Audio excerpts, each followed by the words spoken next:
Welcome to DeepTech315. Our first topic this week is Tesla earnings. What do we need to take away from it?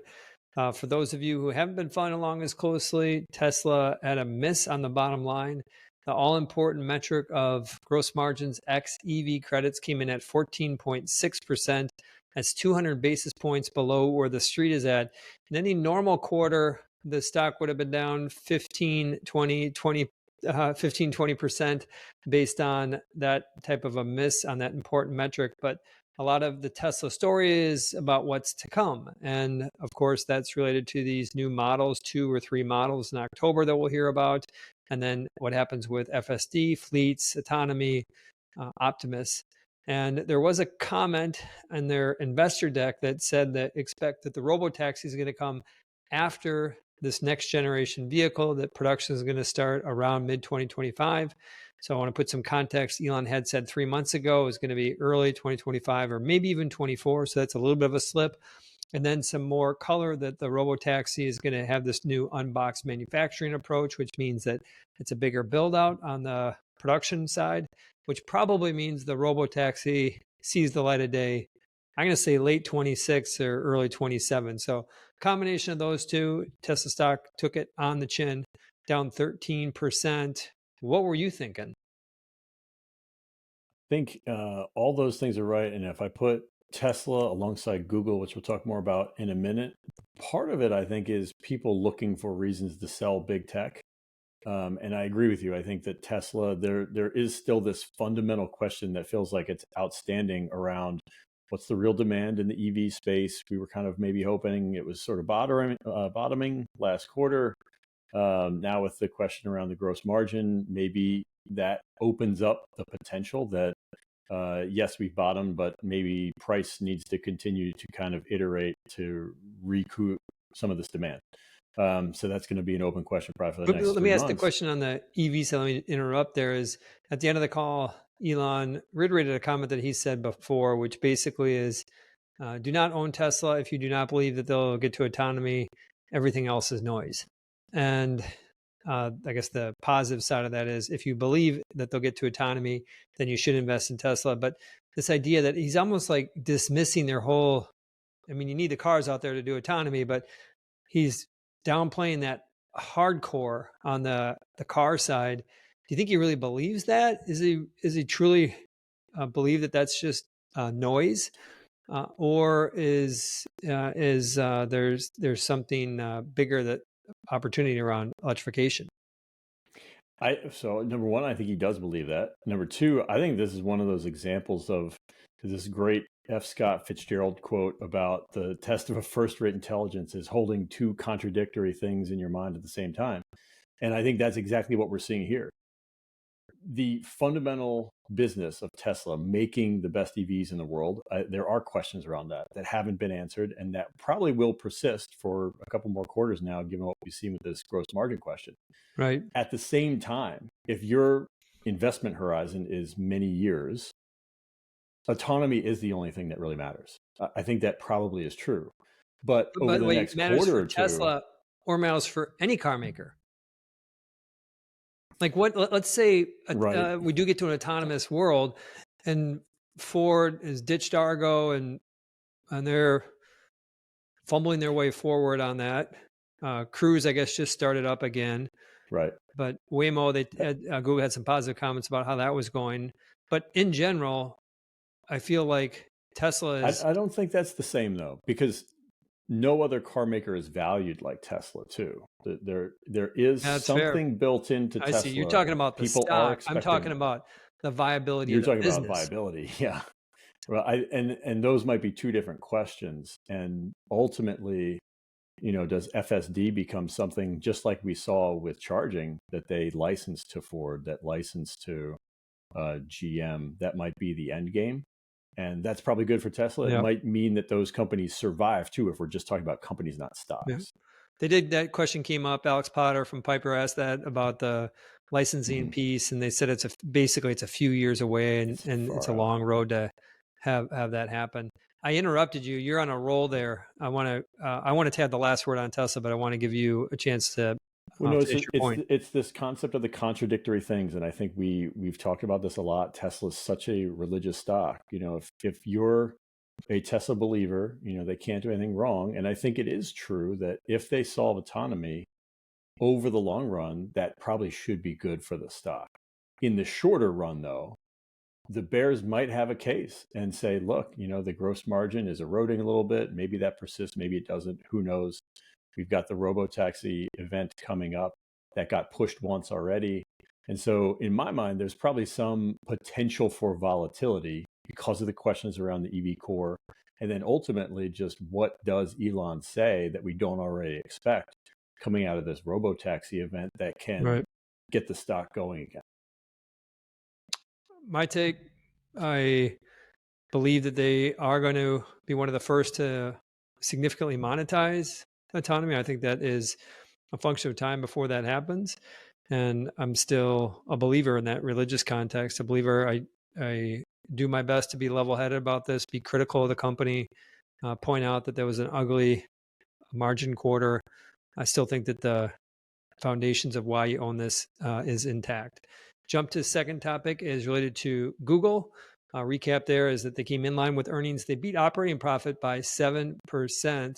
Stock was up a couple percent in after hours trading. And then on the call, they talked about some tough comps. They talked about a little bit of a dip in margin and the near term because they're pulling some products forward and a change in depreciation.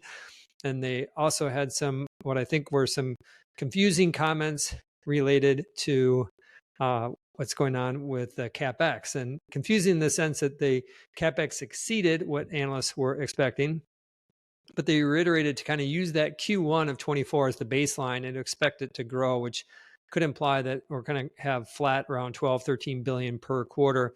And some investors maybe saw that as a reason that we're starting to see some slowdown in CapEx. And so that was the setup.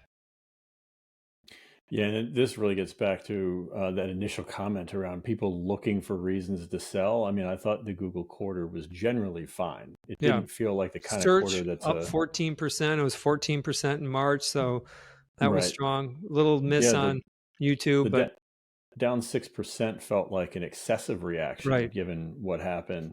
But I think it's maybe an indicator of just the regime we've been in for the last couple of weeks with tech in general. Like, investors have been skittish. They've been quicker to sell than to buy. It hasn't been a, buy the dip kind of a thing. And we've talked a lot about this the last week or two, but you look back at the dot-com era, 94 to 2000, 11 pullbacks of 10+% or more. We haven't had one pullback of 10+% in the NASDAQ in the last 18 months. We're sitting down 8% as we we're record not even there here. yet. That's the crazy thing. It feels like we're down a lot more than that, and we haven't even hit 10. And in our view, I mean, I think we still both believe that we're early in this AI cycle, this AI bull market.